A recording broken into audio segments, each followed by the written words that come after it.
اگر اس حقیقت کو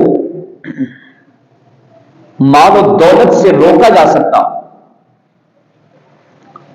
تو قارون جس کے خزانوں کی چابیاں قافلے اٹھا کے پھرا کرتے تھے، اسے موت نہ آتی، وہ اپنی دولت سے موت کو روک لیتا۔ اگر محبتوں سے موت کو روکا جاتا تو کبھی بھی بیوی اپنے خاوند کو مرنے نہ دیتی۔ اگر حکومت سے موت کو روکا جا سکتا تو اس دھرتی پہ ایک ایسا حکمران بھی آیا ہے کہ جس نے انا ربکم الاعلی کا دعویٰ کیا، میں سب سے بڑا رب ہوں۔ یہ دعویٰ فرعون کے علاوہ کسی نے بھی نہیں کیا۔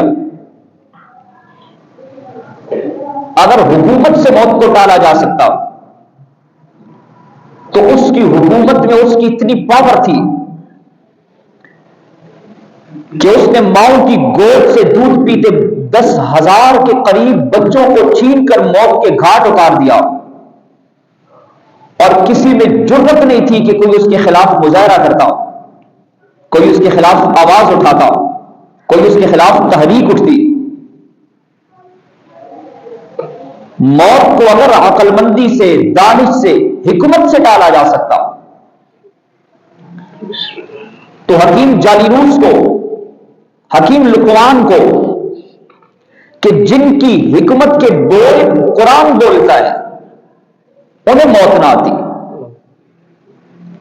اگر موت کو حسن و جمال سے ٹالا جا سکتا تو سیدنا یوسف علیہ السلام،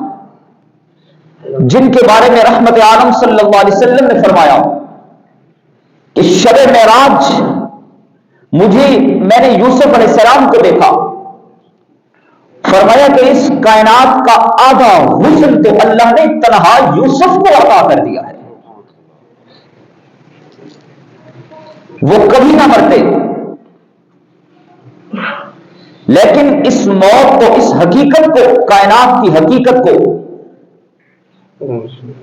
نہ صدارت سے ٹالا جا سکتا ہے، نہ وزارت سے، نہ حکومت سے، نہ دولت سے، نہ حسن و جوانی سے،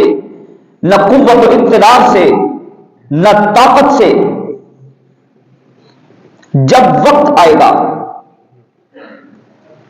تو ملک الموت کسی سے نہیں پوچھے گا